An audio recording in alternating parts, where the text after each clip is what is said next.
Regardez, ça c'est le marché de Diam dans les années 70, une époque où les PLV étaient plus simples et moins différenciés. Depuis 40 ans, le marché a évolué, il est devenu mondial, tout change en permanence dans les magasins et chez nos clients. Les produits et les services sont plus complexes, les projets PLV sont toujours plus inventifs et plus difficiles à mener. Il faut s'adapter vite et pour tout type de pays. Prenons l'histoire d'un projet pour une marque de luxe et regardons les impacts. Les délais sont plus courts, les jalons serrés, mais le projet a souvent tendance à traîner un peu en longueur. Son parcours est encore trop tortueux, avec une succession de moments d'attente, d'accélération, d'aller-retour entre les différents interlocuteurs. Souvent, trop de temps de passage qui retardent la livraison. Et les retards ne sont pas acceptables, ni pour nos clients, ni pour nous. Mais pourquoi nous travaillons ainsi avec autant d'énergie perdue ? À cause du client ? Oui, parfois. À cause de la conception ? Oui, parfois. Mais le plus souvent, c'est le fonctionnement global, car nous sommes mal organisés, nous nous attendons et nous nous rejetons la responsabilité. Pour l'illustrer, regardez l'étape de conception des moules.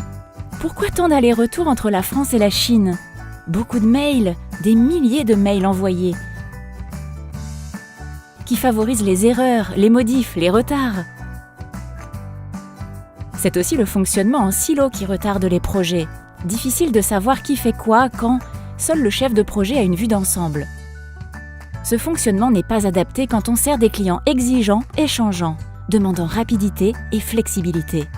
Il faut donc réduire nos délais avec méthode, en supprimant les moments inutiles et sans création de valeur pour le client, comme les attentes, les allers et retours, les corrections. On appelle cela les zones blanches, encore bien trop longues et nombreuses. Il ne s'agit pas de tout faire trop vite, mais bien de diminuer les zones blanches. C'est ça le programme QRM que nous avons débuté, pour réduire nos délais, satisfaire le client et simplifier nos flux. Objectif : livrer la PLV en 6 semaines au lieu de 10 semaines, ou 9 semaines au lieu de 14, en fonction des PLV, en gardant toujours la même qualité.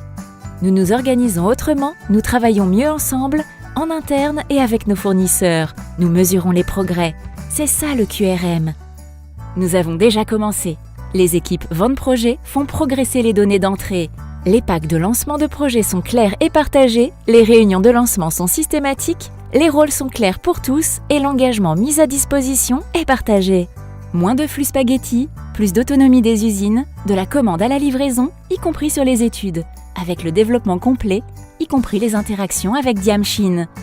Nous collaborons de mieux en mieux, y compris avec nos partenaires fournisseurs. Fini les silos, vive l'organisation en cellule QRM. Nous anticipons les problèmes et cherchons les solutions ensemble, plus agiles avec le client aussi. Nous réalisons des retours d'expérience, analysons les causes des problèmes, mettons en place des actions correctives pour devenir toujours plus robustes. Réduire les délais, c'est la clé pour plus de satisfaction client, plus de ventes, mais aussi un travail en équipe bien plus efficace, des équipes plus compétentes et plus autonomes.